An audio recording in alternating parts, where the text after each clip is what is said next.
आज हम सावन के पवित्र महीने हमारी प्राचीन परंपराओं और खान पान से जुड़ी एक ऐसी बेहद दिलचस्प और ज़रूरी खबर पर चर्चा करने जा रहे हैं जो हर घर की रसोई से जुड़ी हुई है। सावन का महीना आते ही हमारे देश में घरों के अंदर खान पान को लेकर कई तरह के नियम और सावधानियां बरतनी शुरू हो जाती हैं। हमारे बुजुर्ग अक्सर इस दौरान बैंगन, हरी पत्तेदार सब्जियां, दही और कुछ अन्य खास चीज़ों को खाने से बचने की सख्त सलाह देते हैं। कई बार हमारे मन में ये सवाल ज़रूर आता है कि आखिर सावन के इन दिनों में ही इन खाद्य पदार्थों से दूरी क्यों बनाई जाती है। क्या इसके पीछे सिर्फ कोई धार्मिक मान्यता या अंधविश्वास है, या फिर इसके पीछे कोई गहरा वैज्ञानिक, मौसमी और स्वास्थ्य से जुड़ा हुआ कारण भी छिपा हुआ है। इस पूरी परंपरा के वैज्ञानिक और मौसमी पहलू को समझने के लिए सबसे पहले हमें सावन के मौसम की प्रकृति को समझना होगा। भारत के ज़्यादातर हिस्सों में सावन का महीना मूसलाधार बारिश और मानसून के चरम पर होने के दौरान आता है। इस पूरे मौसम में वातावरण में ह्यूमिडिटी यानी नमी और उमस का स्तर बहुत ज़्यादा बढ़ जाता है। ऐसे में गर्म और नम माहौल में बैक्टीरिया, फंगस और माइक्रो ऑर्गेनिज्म की वृद्धि बहुत तेज़ी से होती है, जिसके चलते भोजन या कच्ची खाद्य सामग्रियां बहुत जल्दी खराब होने लगती हैं। और इतना ही नहीं, आयुर्वेद और प्राचीन चिकित्सा पद्धतियों में भी इस बात का साफ जिक्र किया गया है कि वर्षा ऋतु के दौरान इंसानों की पाचन शक्ति यानी डाइजेशन कमज़ोर हो जाता है। और यही वजह है कि आयुर्वेद इस मौसम में हल्का, ताज़ा और बहुत आसानी से पचने वाला भोजन करने की सलाह देता है, ताकि पेट और पाचन तंत्र पर अतिरिक्त दबाव ना पड़े। सावन के दिनों में बैंगन ना खाने की परंपरा हमारे समाज के कई घरों में आज भी उतनी ही सख्ती से निभाई जाती है।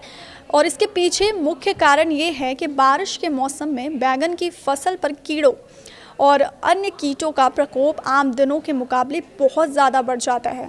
पुराने ज़माने में जब आज की तरह रासायनिक कीटनाशक या आधुनिक कोल्ड स्टोरेज नहीं हुआ करते थे, तब बुज़ुर्गों ने स्वास्थ्य की सुरक्षा को ध्यान में रखते हुए इसे सावन के दिनों में भोजन से पूरी तरह से दूर रखने का नियम बनाया था।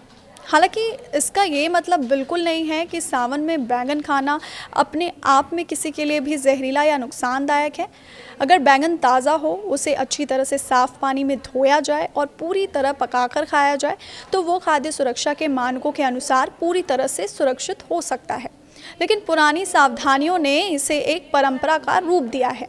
यही हाल हरी पत्तेदार सब्जियों जैसे कि पालक, मेथी, बथुआ और चौलाई का भी है।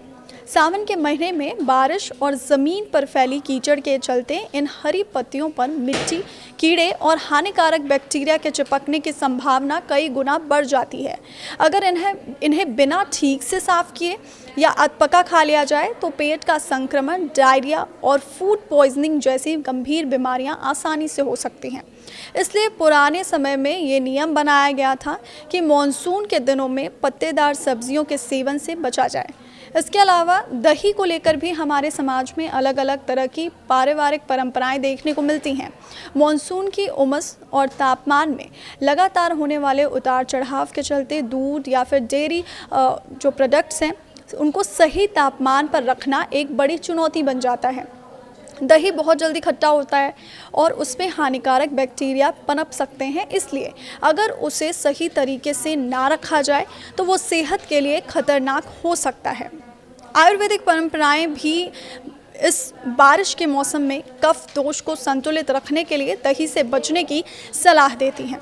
इन तमाम बातों को अगर हम गहराई से समझें तो ये साफ हो जाता है कि सावन में खान पान से जुड़ी ये पुरानी परंपराएं दरअसल उस दौर की व्यवहारिक ज़रूरतें थीं। उस समय ना तो आज जैसे आधुनिक रेफ्रिजरेटर्स या फिर फ्रिज थे, ना ही सब्जियों को सैनिटाइज करने की तकनीक थी, और ना ही फूड प्रिजर्वेशन के आज जैसे साधन आसानी से उपलब्ध हुआ करते थे। ऐसे में मौसम की अनिश्चितता को देखते हुए कुछ विशेष खाद्य पदार्थों से दूरी बनाना हमारे बुजुर्गों की एक बहुत बड़ी बुद्धिमत्ता और स्वास्थ्य रक्षा का उपाय था। लेकिन आज के आधुनिक युग में जहां हमारे पास हर आधुनिक सुविधा मौजूद है, केवल सावन के नाम पर हर अच्छी और पौष्टिक चीज़ को पूरी तरह से छोड़ना ज़रूरी नहीं है। हेल्थ एक्सपर्ट्स का भी यही मानना है कि आज आप ताज़ा भोजन करें, सब्जियों को गुनगुने या साफ पानी से अच्छी तरह से धोएं, दूध और दही को फ्रिज में उचित तापमान पर सुरक्षित रखें और किसी भी बासी या संदिग्ध भोजन से पूरी तरह बचें। इस तरह आप अपनी परंपराओं का पूरा सम्मान करते हुए भी एक वैज्ञानिक, संतुलित और सुरक्षित जीवन शैली अपना सकते हैं।